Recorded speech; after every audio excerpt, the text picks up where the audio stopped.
Takže Stredoslovenská galéria, začiatok datujeme od roku 1956, kedy bola založená oblastná galéria. Niekoľkokrát sa zmenil jej názov, či to bola už Mestská galéria, a posledný názov našej galérie je Stredoslovenská galéria v Banskej Bystrici. Takže Stredoslovenská galéria má 3 budovy, kde momentálne sa nachádzame v Betlénovom dome, kde je výstava Paralely, paradoxy Edmunda Gverka.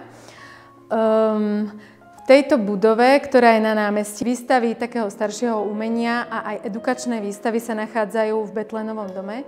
Naše oddelenie galerijnej pedagogiky je v tomto veľmi plodné. Získali sme už niekoľko ocenení Bielej kocky, ale aj iné ocenenia, kde vlastne realizujeme edukatívne výstavy najmä pre deti. Ďalšia naša budova je Pretórium. To je budova bývalej radnice, hneď vedľa kostola, tiež na námestí v Banskej Bystrici, kde realizujeme výstavy moderného umenia. Našou treťou budovou,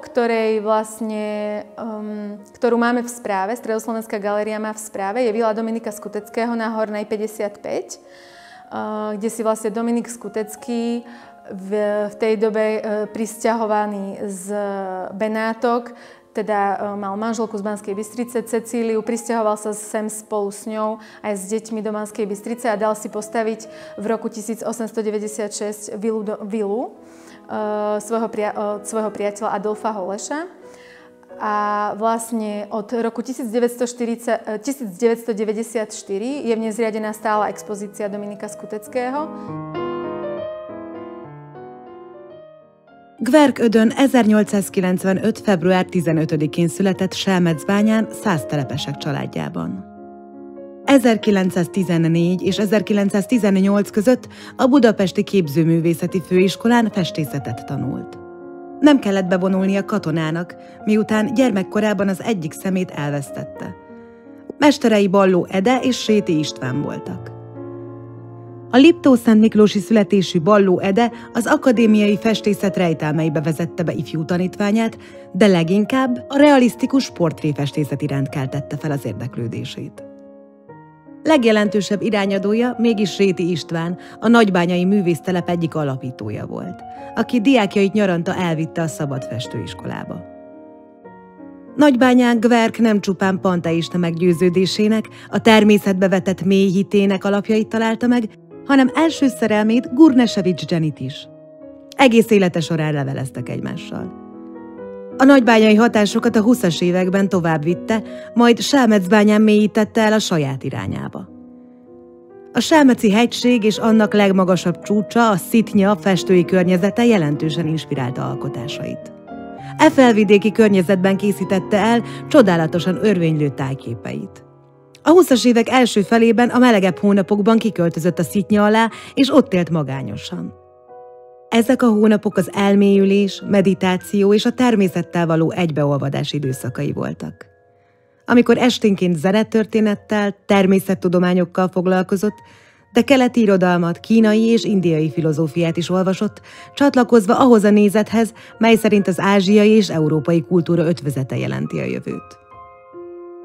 1938. júliusában Prágában vette feleségül Göllner Erzsébetet, aki irodalomtörténész volt, a Prágai Károly Egyetemen szerzett doktori titulust, ahol történelmet, cseh, szlovák és magyar nyelvet tanult. Igazi felvilágosult nő volt. Ígéretes karrier állt előtte, de sok akadály gördült tevékenysége elé. Amikor 1938-ban a hungarisztika tanszéket beszüntették Pozsonyban, Erzsébet Gverkkel együtt Selmecbányára költözött. Mindketten bekapcsolódtak az ellenállási mozgalomba. Kiegyensúlyozott és inspiratív kapcsolatuk 1944-ben ért véget, amikor Erzsébetet a szlovák Hlinka gárda tagjai és a német SS partizán vadász alakulatok több száz másik személlyel együtt kivégezték. Gverk feleségének kivégzését soha nem tudta feldolgozni. Festészetében felesége halála után megtört, és 1956-os haláláig ez így is maradt. A Párhuzamok és Paradoxonok című kiállítás nem csupán egy életmű bemutatására vállalkozik, hanem szemléletváltást is el szeretne érni Gverk Ödön művészetéről. A 3 évet igénybe vevő projektvezetője, a kiállítás kurátora, Kis Szemán Zsófia, a Pozsonyi Városi Galéria művészettörténésze kutatásai során eddig fel nem tárt dokumentumok birtokába jutott, melyek valamelyest megváltoztathatják a művészről eddigiekben kialakult képet. Azt hiszem, hogy az egész szemléletet sikerült egy kicsit megváltoztatni, vagy legalábbis nagyon remélem, hogy ez így történt. Ugyanis eddig csak egyetlen egy monográfiája volt Gverködönnek, és ez a 60-as években, az 50-es évek végén készült, úgyhogy valóban nagyon-nagyon régen, és meghatározó volt az, hogy Gverködönt, mint kommunista művészt, vagy mint a szocialista realizmusnak a képviselőjét igyekezzen a szerző ugye valamilyen módon beszorítani ebbe a kategóriába. Egyrészt a transzcendenciával foglalkozott, tehát egyáltalán nem arról szól csak, hogy most itt akkor ezen a földön ugye vagyunk, és itt van a realitás, és sehol máshol. Tehát én azt hiszem, hogy ebben a pontban nagyon-nagyon fontos lépés történt. És a másik nagyon-nagyon nagy lépés az, hogy azért ő nem szerette a proletár művészetet, illetve nem tartotta a proletár művészetet a legfelsőbb kategóriának. Hozzá kell tenni azt, hogy Gverködön nem csak művész volt, hanem végeredményben aztán művészettörténet szakot is elvégezte. 1942-ben ő diplomát szerzett művészettörténet szakon, de rengeteg sok kritikát írt. És az első kritika az éppen Jasszus Antal művészetéről volt 1924-ben, és ekkor kezdődött el a kritikai tevékenysége is Gverknek. Mit gondolt arról, hogy mi a művészet, mi nem művészet, arról például, hogy a művészetet tartotta annak a pontnak, amin keresztül ő maga el tudott jutni a transzcendensig. Ez érdekes, hogy itt hozta például a művészetben, találta meg azt a hitet, amit más esetleg a vallásban vagy más területen talál meg, tehát számára a művészet ezt jelentette, és úgy gondolta, hogy tényleg ez az az ablak, vagy tényleg ez az a rés, amin keresztül ő is eljuthat és megláthatja ugye a transzcendenst. Ugyanúgy ott található ugye ez a zseni elmélete is, hogy ki a művész, ki a nem művész, tehát az, hogy egyszerűen ez szükséges ahhoz, hogy meg tudjuk ítélni, hogy ez nem dilettantizmus. Kulcsszavakban megfogalmazva, ki a művész számára? A zseni. A zseni. Tehát nincs az meghatározva, világosan megfogalmazta, nincs az meghatározva, hogy mit kell festenie, mit kell csinálnia, mit kell írnia, és a többi. Tehát egyszerűen az, hogy átéli, az, hogy benne van valami, ami ugye több, mint az, hogy én szépen tudok festeni, vagy valami hasonló. A jelenlegi kiállításon 80 darab képzőművészeti alkotás szerepel. Ez mekkora részét képezi a Gverködön életműnek? Ez elég nagy részét képezi a Gverködön életműnek. Úgy is mondhatnám, hogy valószínűleg legalább a fele a műveknek, mármint hogy az olajfestményeknek jelen van.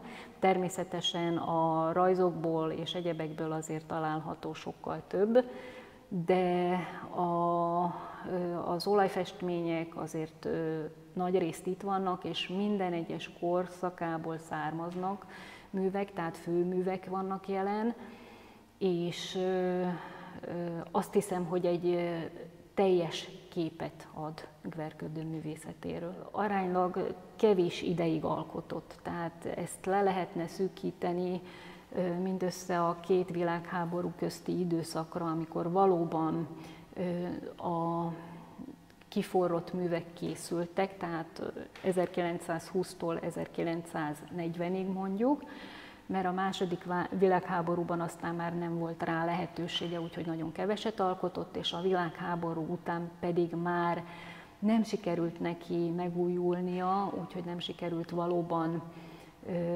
művészettörténetileg így fogalmazok, hogy értékes dolgot felmutatnia.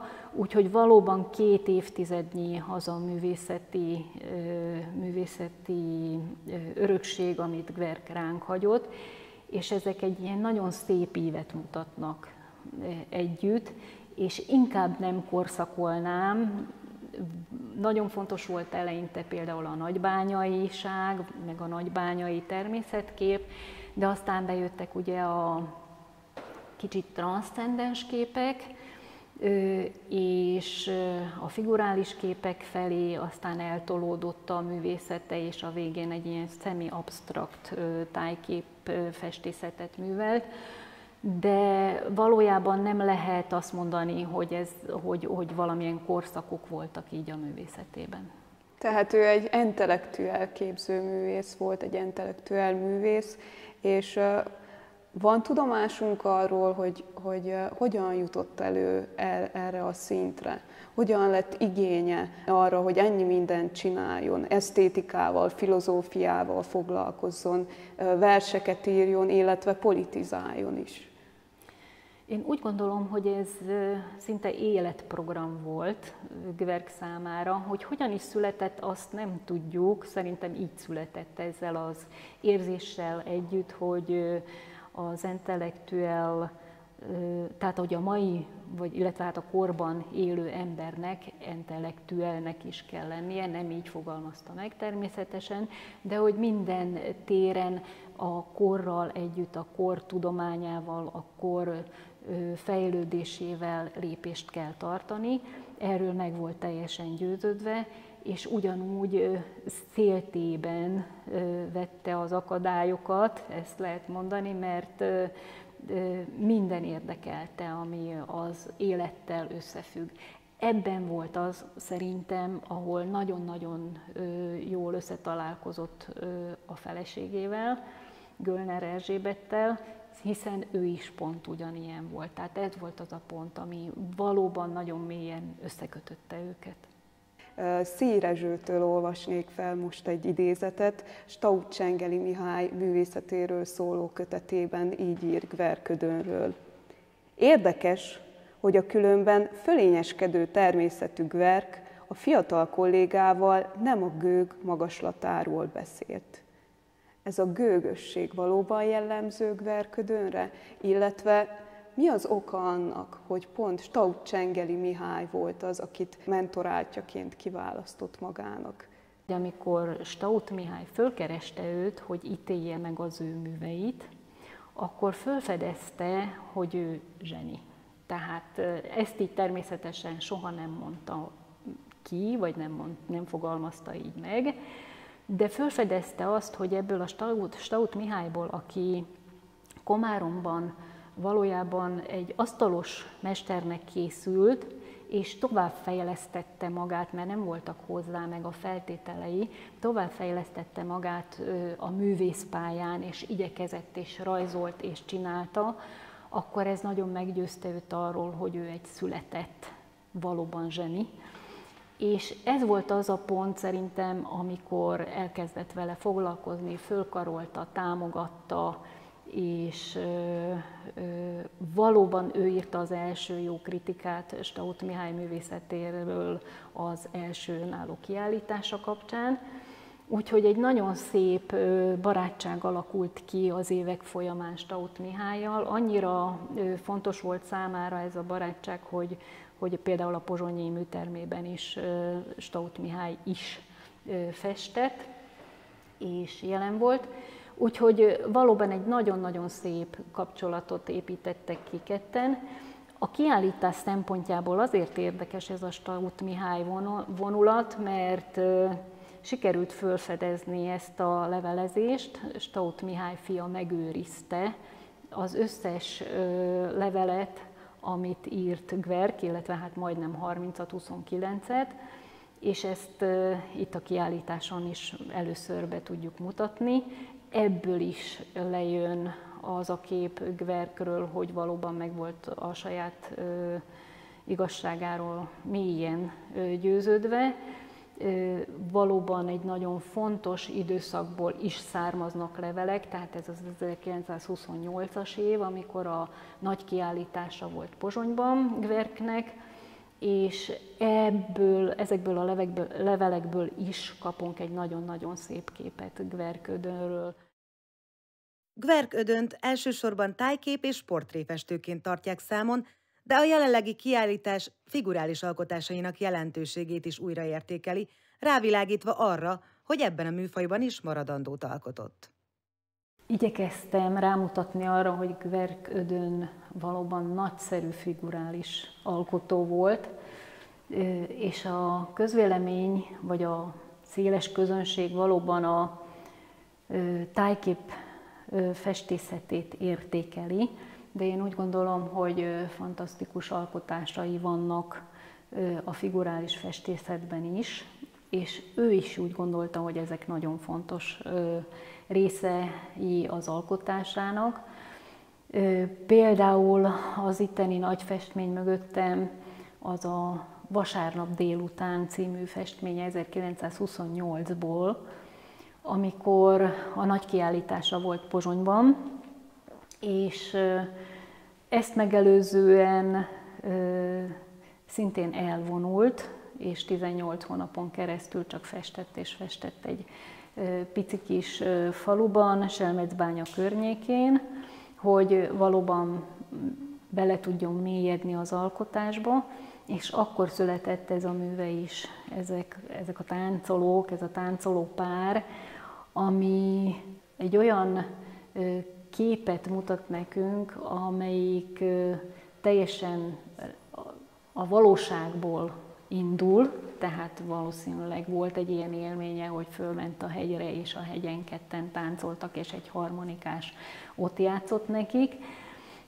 De ezt aztán tovább vitte, egyrészt teljesen szépen beleillesztette a selmeci hegyekbe, másrészt viszont sikerült neki megfogni azt az ösztönszerű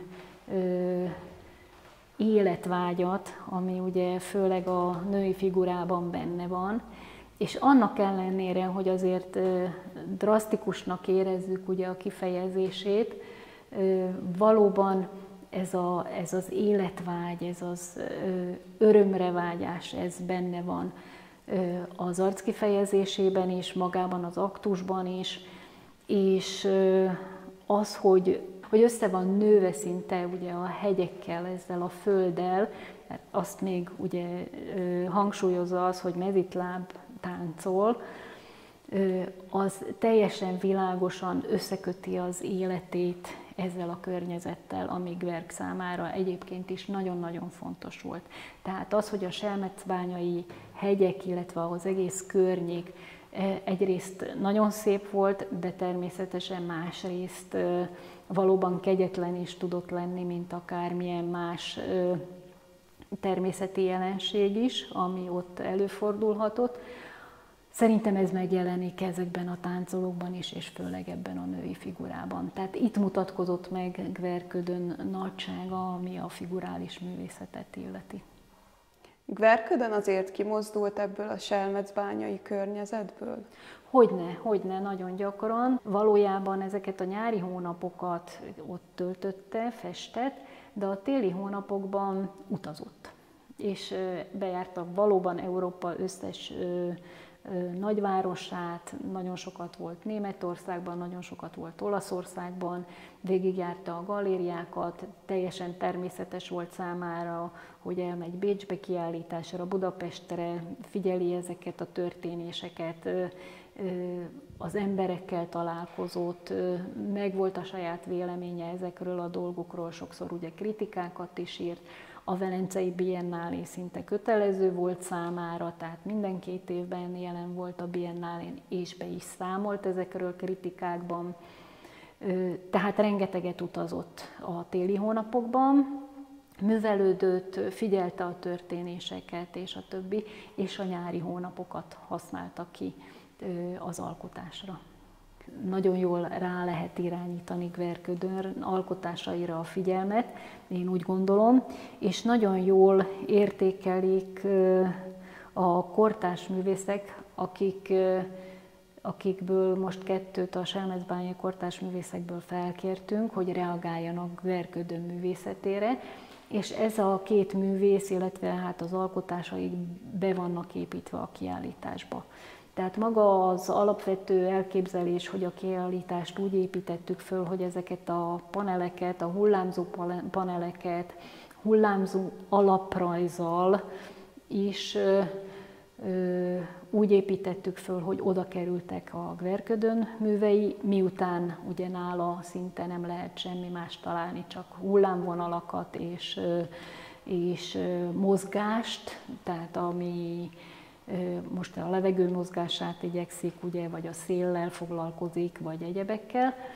Úgyhogy emiatt úgy gondoltuk, hogy akkor ezekre a panelekre fognak kerülni Gverködön munkái, és az összes többi falra, tehát a kiállítás falaira valójában csak a 2 kortárs művésznek az alkotásai kerülnek, illetve szövegek, vagy meg valamilyen információt tartalmazó anyag.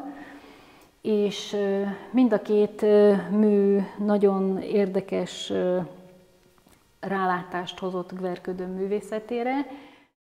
Svetopluk Mikita a Selmecbányán talált, és az ottani lakosság által használt linoleumot dolgozta föl alapként, tehát a linoleum metszeteiben valójában az alap az volt, ami a lakosságnak a nyomát hordozza, és ezt aztán ő színeiben megvilágosította, illetve Gverkhez alkalmazta. Tehát részben ugye itt vannak ezek a nyomok, amik nagyon fontosak voltak számára, és részben Gverködön műveinek az atmoszféráját igyekezett ezekben az absztrakt művekben hozni, és úgy is nevezte el, hogy a végtelen, tehát nagyon-nagyon közel áll szerintem Gverködön elképzeléseihez és nézeteihez is, valószínűleg a természet szemléletére is utal nagyon sok mindenben, és nagyon sok hasonlóságot látunk, csak más eszközökkel igyekszik ugye ezt megvilágosítani. És a másik, az pedig egy videó landartos projekt, amit bemutatunk, az Matus Lányinak az alkotása, aki a Selmecbányai Kálvária alatt készített egy nagy grafikont, amelyik bemutatja Gverködön műkereskedelmi árainak a grafikonját, és ezt így szépen kihúzta madzaggal, tehát valóban monumentális dolog született belőle, és ezt a képet adjuk most itt ugye a videón, ami valóban a selmecbányai tájjal foglalkozik, úgyhogy számomra ezért volt ez annyira fontos. A jelenlegi kiállítás egy vándorkiállítás. Pozsony és Beszterce bánya után hol lehet látni ezeket az alkotásokat? A kiállítás még Selmecbányára is megy. Ezt nagyon fontosnak tartottuk, éppen azért, mert ott született Gverködön, az összes műve, vagy majdnem az összes műve ugye Selmecbányához kötődik. Tehát ez azt jelenti, hogy a selmecbányai táj, a selmeci hegyekhez, a Szitnyához, ami ugye külön szimbolikus értelmű lett Gverk művészetében, és ezért Selmecbányán a galériában még majd látható lesz.